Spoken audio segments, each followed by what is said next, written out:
Hey, Checkpoint XP on campus here once again. It's your host, Norris Howard, joined alongside my fellow knucklehead. That is Jacob Brothers. What's going on, my guy?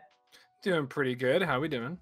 We're doing well, and we're joined by a very special guest coming from PlayVS, one of the coolest and newest organizations out. Their focus originally was on high school esports, but now they have branched further out into collegiate esports, and we have Zach Snader from PlayVS here. He's going to talk to us a little bit about their plans for the college space with Fortnite. So, Zach, thank you so much for joining us on the show. Yeah, thank you very much for having me. Really happy to be alongside these fellow knuckleheads. That's right. And so, the first thing I want to ask, if for those who don't know, give us a little background on PlayVS, because it's a company that's kind of been at the forefront of people's minds when talking about sort of these new esports startups and how people are organizing tournaments. So give us a little background information on PlayVS. Yeah, certainly. So PlayVS started a little over 2 years ago, and as you mentioned, we started out in the high school space. We have a partnership with the NFHS that gives us a lot of leeway to expand to reach every high school in the United States. And we've been growing out our state partnerships on a weekly basis. And yeah, so as we've been scaling out high school, we've been thinking about how we can connect that component of the academic space of the academic esports world. College was a natural progression in that discovery. So we launched our first season of Collegiate this past spring. We were the official Collegiate League for Fortnite. We're expanding to more titles in the fall. And yeah, that's the very high level summary. Awesome. And so, talking about the Fortnite season, if you will, how does that format work? Because Jacob and I on this show, we lament constantly about how hard it is to follow collegiate esports sometimes because, the scheduling is all over the place. Scheduling, scoring, airing. Yeah, it's everything. So how does this work? That's a great question. I love the emphasis on that, Norris.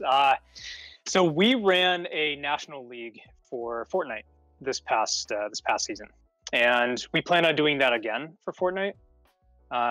The reason being that battle royales are just a completely different beast when it comes to scheduling and team inclusion and the way that the competition is actually run. Running something with 6 players is way different than running it with 100, right? So the way that our system works, we had a very tight integration with Epic, given our very close relationship with them. Every player and every team that was playing in a given week, they queued up as if it were a regular arena match, and they would get thrown into the match when the queue popped. So yeah, we had 100 players in every game, and we had a couple of games running every single week. Yeah, and we had a competition window open, so the players would compete in as many matches as they could over a 2-hour window.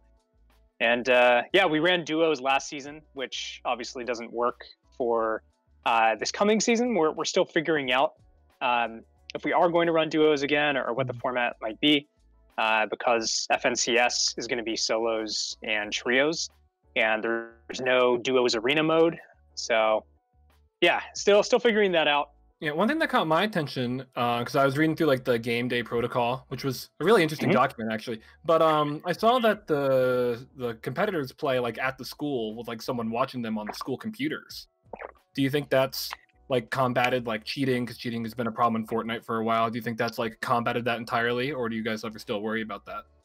So I think we need to update the game day protocol for the fall 2020 season, because yeah, that information is actually out of date. We did have that we had that restriction in place when the season started.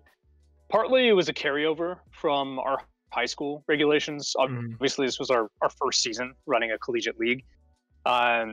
We lifted that pretty quickly, even before the impact of COVID started, because a lot of players were saying that they couldn't compete from campus, either due to travel restrictions or their work schedules outside of school. or socioeconomic reasons as well. And to be able to, we wanted to make sure that everyone was able to play accessible for us. Yeah. And that does make it difficult to, cut down on things like cheating.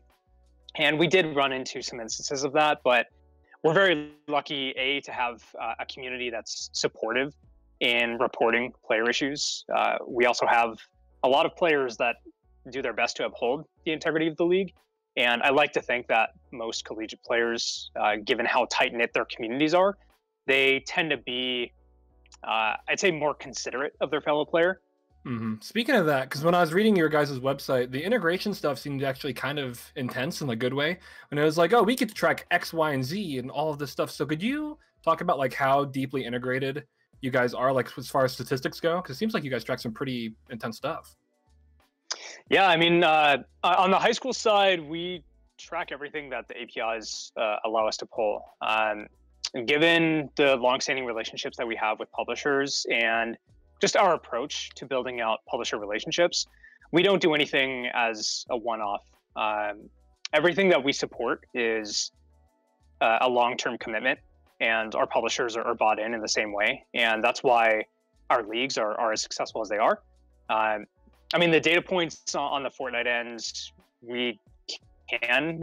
A lot of what we display is the average time in a match, for example, placement in a match, victory royales, eliminations, placements, anything that you'd want out of a competitive Fortnite tournament, we provide that for our Fortnite league.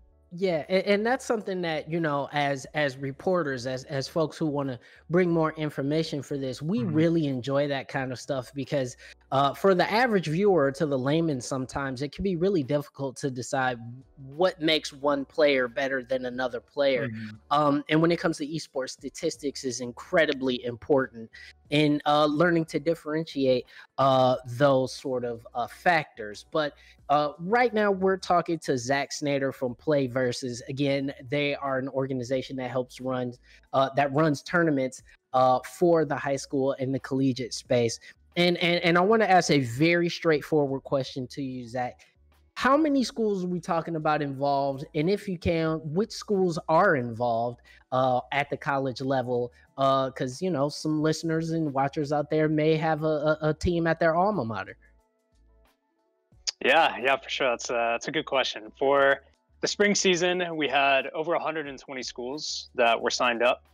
I'm comfortable saying this because Fortnite Tracker very publicly lists how many players that we had each week. With COVID, it was very challenging to make sure that everyone was able to complete the league season. We ended up with about, I think, 300 or so players competing on a weekly basis. And we had schools, man, we had everything from Power 5 schools. We had University of Alabama, Arizona State University, Illinois Tech, University of Central Florida, Florida State.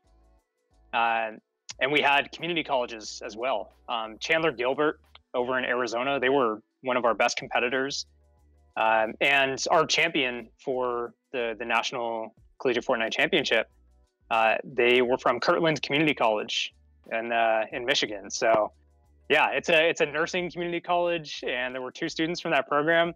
I've been talking to the AD, like they're not even ready to formally support esports yet, but they still had a team that signed up. And yeah, I mean, we want to amplify those voices and show everyone that, look, esports is not limited to a program that's able to pump a ton of money into their program.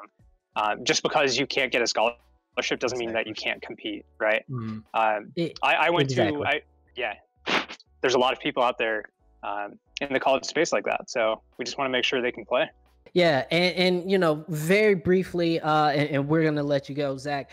When do you guys anticipate that the fall 2020 season is gonna begin, and where can we watch? That's the main thing. Where can folks watch this stuff? So before I throw out some self promo, I do want to say that storytelling is really big for us. We did our best, given that it was the first season, the resources that we had available. We nights every week, and we produced an incredible championship event with Practice Productions, who are like the foremost producers of Fortnite events. And we really want to have a bigger emphasis on storytelling. So we are going to be hosting things on our own Twitch channel, twitch.tv/playversus. But you can expect a lot more content coming from us that is going to really highlight some of these programs, from individual players and teams to coaches and what programs are doing as well. And we have teams from every makeup, you know, small community colleges, HBCUs, bigger Power 5 schools. So we'll be able to weave a lot of these storytelling elements in, and we're doing everything we can to create a platform where other colleges can broadcast their own content, and that's something that we can amplify as well. So yeah, that's our home, is twitch.tv/playversus, but you know, we're going to see how we elevate everyone else that's creating content as well. And when can we, you know, tentatively hope to see play begin for the Fortnite tournament, the Fortnite season? Right. You did ask that, and I totally ignored the question. So we're looking to throw some events later this summer leading up to the season. We're going to begin the season in earnest in mid to late September, and we'll have a preseason leading up to that as well. That will include Fortnite, and it's going to include some other titles that we have on the horizon. So, awesome. Yeah, if you're interested, you can go to PlayVS. Well, it's PlayVersus, but playvs.com/college, and you can get your info there. Well, thank you so much, Zach Snader. And if somebody wants to follow you specifically, where can they find you? I am at Dreamsloth, DreamSloth, at Dreamsloth on Twitter. Thanks. Yeah, appreciate that. And you can also hit me up on Discord. Oh yeah, that's harder to say aloud because you have to do capitalization and stuff. You guys can throw it in the show notes or whatever. That works for me too. You got it. You got it. Zach, thank you so much for joining us on Checkpoint XP on campus, man. And we wish you all the best in the upcoming season.